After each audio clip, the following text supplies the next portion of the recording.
This is something that a lot of people reach out to me via Instagram and ask, I'm looking for affordable flight school. And I always say, being able to afford something it's a vague question, because the affordability spectrum for person A will be different from person B. So somebody that can afford, let's say, $100,000 would say, oh, that is affordable to them. But somebody that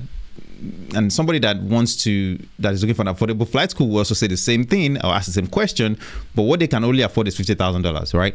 So the point here is it's a very vague statement, and I always say that the best thing you can do is, I can't answer that question for you.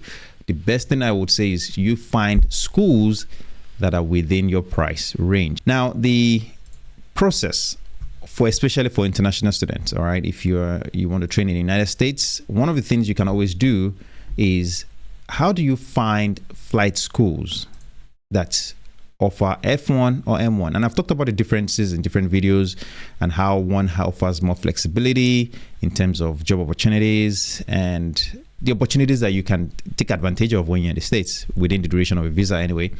F1, M1, so I'm not going to go into that. But the thing I'm going to share with you is, how do you find the schools that offer either F1 or M1 and they are a flight school? And this is the site you come to. The website itself is studyinthestates.dhs.gov. I'm not sure if you guys can see that, but if you just go on Google, just type in study in the states.dhs.gov. You can put it together as one. I'm sure you come to the website, and this is the page itself. And if you go to the school search section, if you have a school name that you're looking for precisely, you can put it here. If you don't know a school and you're trying to find a school within an area, you can use the filter function. So here's the bottom line of this video. If you click the education type, which I believe you guys can see, okay, good. Go to education type, go to flight school. Pick, for example, if you're looking for schools that offer F1, select F1. And then you can put a state or territory if you want. You can put a zip code if you know that. You can put a city. You can fill in this information as you wish. But for international students, you probably don't know exactly where you want to go, or you're just trying to even cast the net and see what matches this criteria.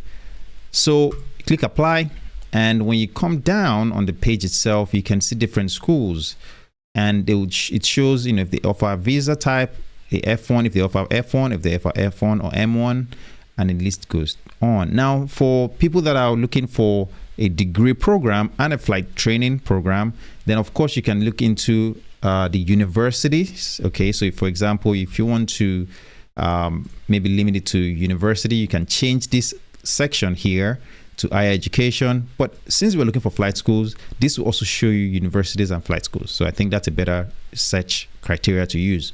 And then you can just go down the list. All right. Now, if you like a specific region, okay, and by the way, it shows that you have 290 results. Okay, so let's say you just like a specific region, let's say Florida, for example.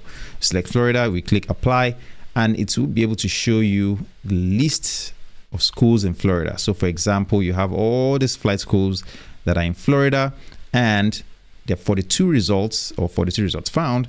And all you can do, okay, which is what I always encourage you to do, is take those schools, pick their names, put it on an Excel sheet, write it down, whatever you want to do, and then go on Google, type in the name of the school, and start doing your research. Now, there are some of them who say that it has multiple locations, which, let me go back to the screen.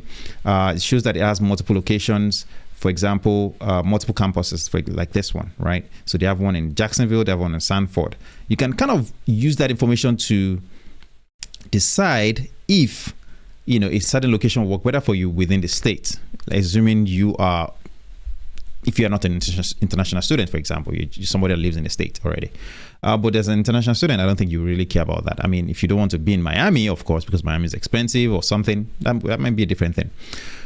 So using that list, you can use that information to kind of eliminate the schools that work for you in terms of cost, in terms of duration, in terms of the program they offer, in terms of the visa type they offer. Very important, okay? So like I said, you can see some schools don't offer either F1 or M1 at all, because you can go there as an international student.